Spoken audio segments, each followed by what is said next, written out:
Bonjour à toutes et à tous et bienvenue dans Terrienne, l'émission consacrée à la condition des femmes dans le monde. Et l'on commence par le choix de Terrienne. Ce 20 novembre, c'est la journée du souvenir transgenre, une journée pour rendre hommage à toutes les personnes qui ont perdu la vie dans le monde parce qu'elles étaient trans, comme Rita Ester, assassinée en 1998 à Alston aux États-Unis. Cette semaine, Terrienne a décidé de s'arrêter sur ce combat, un combat mené par Céline Audebot, cette brillante chef d'entreprise française installée au Vietnam, s'est appelée pendant 53 ans Christophe. Aujourd'hui, elle se raconte dans un livre confession du masculin au féminin, mon parcours singulier. On l'écoute. Oui, j'ai joué la comédie toute ma vie. J'ai joué un rôle. Il fallait que je joue le rôle de l'homme. Alors je me suis lancé dans le sport de façon, on va dire, presque extrême, parce que j'ai cherché à masquer cette féminité.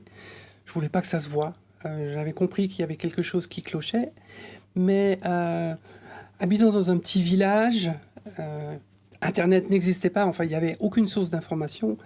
J'étais convaincu d'être la seule personne au monde qui avait ce problème. Et donc j'ai cherché par tous les moyens à le dissimuler à tout le monde, à ma famille, à mon environnement. Au niveau de la transition, ce qui était le plus difficile certainement, c'était pour ma fille et pour mes parents. Mes parents qui n'ont rien vu pendant toute ma vie, pendant 53 ans. Ils ont découvert pour la première fois 2 mois avant que je me fasse opérer, où j'en ai parlé.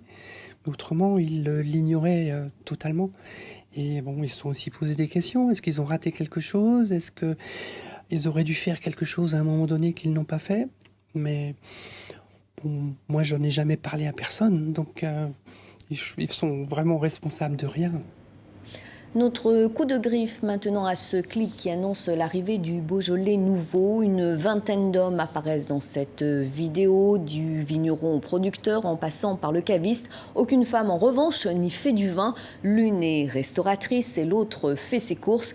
Un clip qui a choqué les vigneronnes, sommelières et autres actrices de la filière du vin qui appellent à être reconnues à leur juste valeur. Le compte Instagram Paye ton pinard, lancé depuis le mois de septembre, dénonce le sexisme dans le milieu viticole et sert à donner de la visibilité aux victimes et à leurs paroles. On termine par notre coup de cœur à la poétesse Joséphine Bacon qui met la culture Innu à l'honneur. Considérée comme une actrice majeure au Québec, elle est l'héroïne d'un film documentaire Je m'appelle Humain de la réalisatrice Kim O'Bosawin.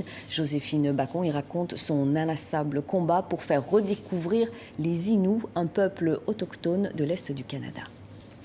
Je porte ma grand-mère sur le dos. Mes genoux ploient sous tant de sagesse.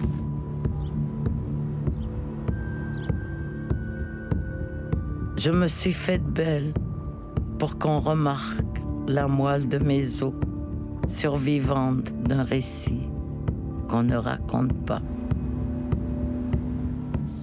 C'est la fin de cette émission. Vous pouvez bien sûr retrouver tous ces sujets et dossiers sur notre site de Terrienne. Très bonne suite de programmes à toutes et à tous sur Télé 5 Monde.